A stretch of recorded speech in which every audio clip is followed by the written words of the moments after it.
আমন্ত্রণ দীপ্ত সংবাদে আপনাদের সাথে আছি আমি ইয়াসমিন সুমনা। বুয়েট শিক্ষার্থী আবরার ফাহাদ হত্যা মামলার বিচার ৬ বছরেও শেষ হয়নি। ২০১৯ সালের ৭ই অক্টোবর এই হত্যাকাণ্ড ঘটে। এর ২ বছরের মধ্যে নিম্ন আদালত ২৫ আসামির মধ্যে ২০ জনকে মৃত্যুদণ্ড ও ৫ জনের যাবজ্জীবন কারাদণ্ড দেয়।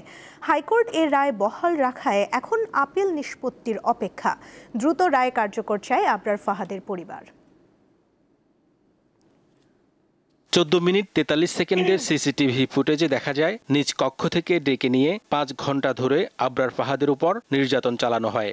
বাংলাদেশ প্রকৌশল বিশ্ববিদ্যালয় বুয়েটের শেরেবাংলা হল ছাত্রলীগের কয়েকজন নেতাকর্মীর নির্যাতনে ২০১৯ সালের ৭ অক্টোবর মারা যান আবরার।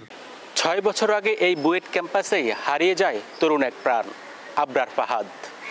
নির্মম নির্যাতনের সেই রাত এখনও তাড়া করে পরিবার ও সহপাঠীদের। এই ঘটনায় ২৫ জনকে আসামি করে মামলা হয়। এদের মধ্যে ২১ জন কারাগারে, ১ জন কারাগার থেকে পালিয়েছে এবং ৩ জন শুরু থেকেই পলাতক। দীর্ঘ বিচার প্রক্রিয়া শেষে ২০২১ সালের ৮ ডিসেম্বর ঢাকার দ্রুত বিচার ট্রাইব্যুনাল আসামিদের মধ্যে ২০ জনকে মৃত্যুদণ্ড ও ৫ জনকে যাবজ্জীবন কারাদণ্ড দেয়। এরপর মামলাটি হাইকোর্টে ডেথ রেফারেন্স ও আপিল পর্যায়ে রয়েছে। অনারেবল হাইকোর্ট ডিভিশন যে রায় দিয়েছেন, সেই রায়ে দেখবেন আইনজীবীদের যে সাবমিশনগুলো আছে, সেই সাবমিশনগুলো উক্ত রায়ে কখনোই আলোচনা বা রিভার্ট করা হয়নি। অনারেবল অ্যাপিলেট ডিভিশন আশা করি সেই বিষয়টি আমাদেরকে সবকিছু বিবেচনা করে যে রায় দিবেন, সেই রায়ে আমরা ন্যায় বিচার পাবো। যারা দণ্ডিত, যারা আসামি, মোটামুটি সবাই আপিল ফাইল করেছে। এখন পর্যন্ত বলা যাচ্ছে না যে কবে নাগাদ শুনানি হতে পারে। তো যেহেতু এটা একটা চাঞ্চল্যকর মামলা, তা আশা করি আমরা দ্রুত হতে এটা শুনানি হবে। আবরারের পরিবার বলছে ৬ বছরেও ন্যায় বিচার পুরোপুরি নিশ্চিত হয়নি। উচ্চ আদালতে শুনানি ধীরগতিতে চলছে। এই ধারা যাতে অব্যাহত থাকে, যাতে অন্যদিকে প্রবাহিত না হয়, সেটাও হয়তো হইতে পারে। এই সরকারের কাছে অনুরোধ থাকবে যেন ওনারা থাকা অবস্থায় যেন আমাদের বিচার কাজটা সম্পন্ন করে। বুয়েট শিক্ষার্থীরা বলছে আবরার হত্যার বিচারের দ্রুত সমাপ্তি না হলে সমাজে অন্যায়ের বার্তা ছড়িয়ে পড়বে। এতদিনেও আমরা দেখলাম যে ওই নৃশংসতম যারা খুনিরা তাদের বিচার এখনো কার্যকর হয়নি। ফাঁসির দণ্ডপ্রাপ্ত আসামি ৫ আগস্টের পরে কিন্তু পালিয়ে গিয়েছে। আমরা এটার কার্যকর দেখতে চাই এবং বাস্তবিক প্রয়োগ দেখতে চাই, যাতে ভবিষ্যতে যারা এই ধরনের অপকর্ম করার ন্যূনতম ইচ্ছা মনের মধ্যে রাখছেন তারা যাতে সতর্ক হয়ে যায়। আবরার ফাহাদের স্মৃতি ধরে রাখতে শেরেবাংলা হলে নাম ফলক নির্মাণ করা হয়েছে। আবরার ফাহাদ হত্যার ৬ বছর পরও বিচার শেষ হয়নি। এখনো ন্যায় বিচারের শেষ পরিণতির অপেক্ষায় পরিবার, সহপাঠী ও পুরো জাতি। হেদায়েতুল্লাহ সীমান্ত, দীপ্ত সংবাদ, ঢাকা। কুড়িগ্রামে নদ নদীর বিভিন্ন পয়েন্টে পানি সামান্য কমলেও কাউনিয়ায় তিস্তা ও শিমুলবাড়ি পয়েন্ট ধরলার পানি বেড়ে বিপদসীমার উপর দিয়ে বইছে। নদী তীরবর্তী ইউনিয়নগুলোর চর ও নিম্নাঞ্চল এখনও প্লাবিত রয়েছে। এতে পানিবন্দী রয়েছেন অন্তত ৫,০০০ পরিবার। স্থানীয় কৃষি বিভাগ জানায়, হঠাৎ বন্যায় অন্তত ২,৫০০ হেক্টর জমির রোপা আমন ও মৌসুমী সবজির ফলন সম্পূর্ণ নষ্ট হতে বসেছে। কুড়িগ্রাম পানি উন্নয়ন বোর্ড জানায়, সকাল ৬টায় কাউনিয়া পয়েন্টে তিস্তার পানি সামান্য হ্রাস পেলেও বিপদসীমার ৪ সেন্টিমিটার এবং শিমুলবাড়ি পয়েন্ট ধরলার পানি ৩ সেন্টিমিটার উপর দিয়ে প্রবাহিত হচ্ছে। এছাড়া নওগাঁয় ফের বিভিন্ন নদীর পানি বাড়ছে। রাতে লালমনিরহাটে তিস্তার পানি বৃদ্ধি পেয়ে তলিয়ে যায় জেলার ৫টি উপজেলার ৩০টি গ্রাম।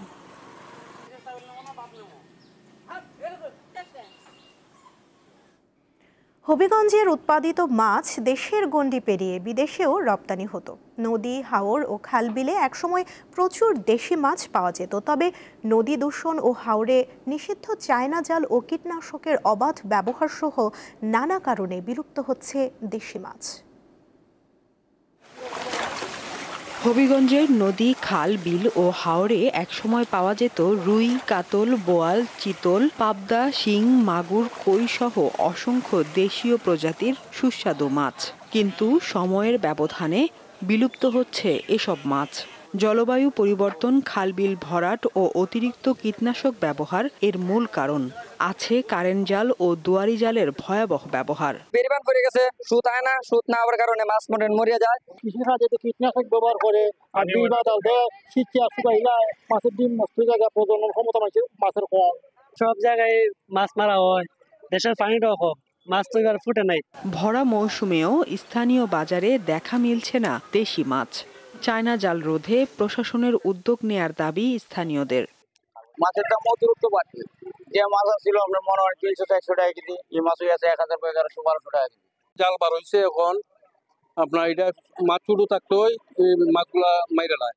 জেলা মৎস্য কর্মকর্তা জানান, হাওরে পোনা অবমুক্ত, অবৈধ জালের ব্যবহার বন্ধে নিয়মিত অভিযান ও দেশীয় মাছের সুরক্ষায় অভয়াশ্রম তৈরির কাজ চলছে। বর্তমানে হবিগঞ্জ জেলায় প্রায় 9টা অভয়াশ্রম আছে। এই অভয়াশ্রমগুলো আমরা নির্দিষ্ট একটা এলাকার মধ্যে, এখানে কোনো ফিশিং হয় না, এখানে মা মাছ অবস্থান করে, তাদের বাচ্চা অবস্থান করে, পরবর্তীতে যখন এরকম বেশি পানি হয় তখন এগুলো আস্তে আস্তে ওই বিল বা হাওরে ছড়ায় যায়।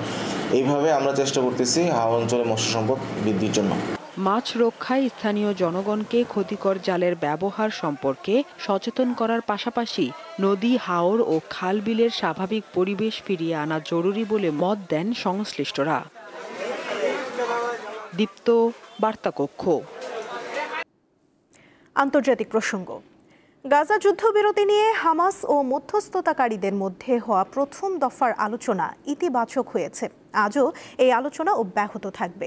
আল জাজিরার খবরে বলা হয়, স্থানীয় সময় সোমবার মিশরের শার্ম আল শেখ শহরে হামাসের প্রতিনিধিদের সঙ্গে ইসরায়েলের প্রথম দিনের আলোচনা হয়, যেখানে মধ্যস্থতাকারী হিসেবে ভূমিকা পালন করে মিশর, কাতার ও যুক্তরাষ্ট্র। একই দিন ওভাল অফিসে সাংবাদিকদের সঙ্গে আলাপকালে মার্কিন প্রেসিডেন্ট ডোনাল্ড ট্রাম্প জানান, মিশরে তার প্রস্তাবিত গাজা যুদ্ধবিরতি পরিকল্পনা নিয়ে চলমান আলোচনায় হামাস বেশ কিছু গুরুত্বপূর্ণ বিষয়ে সম্মত হয়েছে। চুক্তির বিষয়ে বেশ আশাবাদী বলে উল্লেখ করেন ট্রাম্প।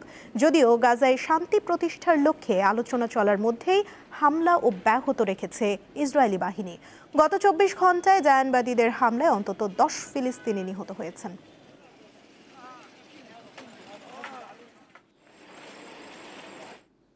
খেলার খবর। আইসিসি নারী ওয়ানডে বিশ্বকাপে আজ ইংল্যান্ডের মুখোমুখি বাংলাদেশ। গুয়াহাটিতে খেলা শুরু বেলা 3:30টায়।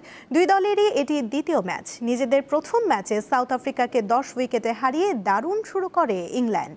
আর বাংলাদেশ জিতেছে পাকিস্তানের বিপক্ষে 7 উইকেটের ব্যবধানে।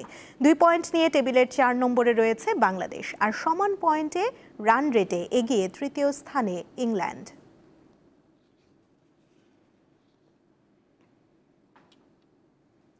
বিনা প্রতিদ্বন্দ্বিতায় বিসিবির সভাপতি নির্বাচিত হয়েছে আমিনুল ইসলাম বুলবুল, আর সহসভাপতি হয়েছেন ফারুক আহমেদ ও সাখাওয়াত হোসেন।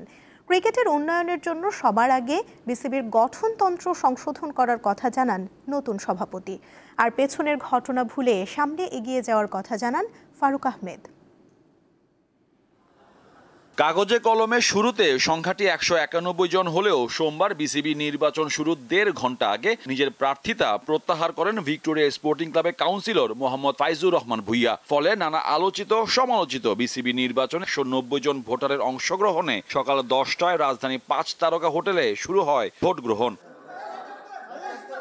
বিকাল 4টা পর্যন্ত নির্ধারিত সময়ের মধ্যে ভোট দেন 147 জন। এতে 3 ক্যাটাগরিতে মোট 23 জন পরিচালক নির্বাচিত হন। আর জাতীয় ক্রীড়া পরিষদ থেকে পরিচালক মনোনীত হন ইশফাক আহসান ও ইয়াসির মোহাম্মদ ফয়সাল আশিক। এরপর বোর্ডের সর্বোচ্চ চেয়ার বিসিবি সভাপতি নির্বাচন করার জন্য নবনির্বাচিত পরিচালকদের নিয়ে ভোটের আয়োজন করে নির্বাচন কমিশন, যেখানে বিনা প্রতিদ্বন্দ্বিতায় নির্বাচিত হন আমিনুল ইসলাম বুলবুল, আর সহসভাপতি হন ফারুক আহমেদ। মোহাম্মদ আমিনুল ইসলাম বুলবুল সভাপতি নির্বাচিত হয়েছেন। 2 জন সভাপতি মোহাম্মদ সাখাওয়াত হোসেন ক্যাটাগরি 1 থেকে, আর ক্যাটাগরি 2 থেকে ফারুক আহমেদ সাহেব।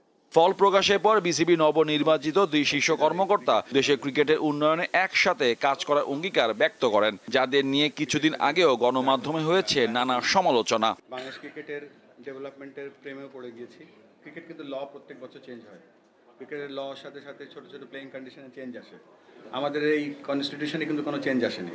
তো আমরা বেসড অন দি নিড আমরা অবশ্যই সেখানে কিছু চেঞ্জ, পিছনে জিনিসগুলো বাদ দিয়ে দেয়, আমরা সামনে কিভাবে এগোবো এটা খুব ইম্পর্টেন্ট। সবচেয়ে বড় কথা, এটা বড় একটা টিম হয়েছে।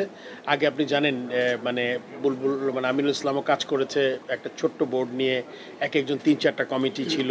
So it was not easy because অনেক ফাস্ট কাজ। এবার কিন্তু 25 জনের কাজ। নির্বাচনে 24 ঘন্টার মধ্যেই মঙ্গলবার বসছে বিসিবি নতুন পরিচালনা পর্ষদের বোর্ড সভা। মিরপুরে বিসিবি কার্যালয়ে ওই সভায় কে কোন কমিটির দায়িত্ব পাবেন তা নির্ধারণ করা হবে। 23টা ডিপার্টমেন্ট ডিপার্টমেন্ট আমরা কিভাবে দায়িত্ব দেব। মোহাম্মদ হাসিব, দীপ্ত স্পোর্টস, ঢাকা।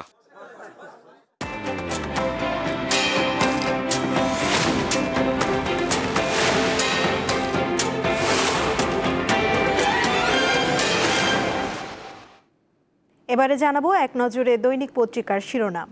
আমাদের হাতে রয়েছে প্রথম আলো পত্রিকা, যার প্রধান শিরোনামে আমরা দেখতে পাচ্ছি গণভোট নিয়ে ঐক্যমত্য হলেও জটিলতা কাটেনি, বিশেষজ্ঞদের সঙ্গে আজ আবার বৈঠক।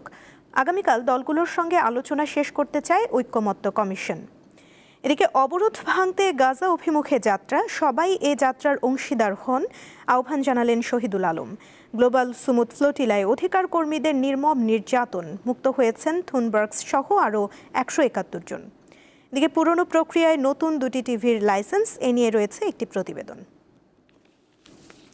যুগান্তর পত্রিকার প্রধান শিরোনামে আমরা দেখতে পাচ্ছি মেশিন দরকার 170টি, সরকারিভাবে আছে 12টি, রেডিওথেরাপির করুণ দশা।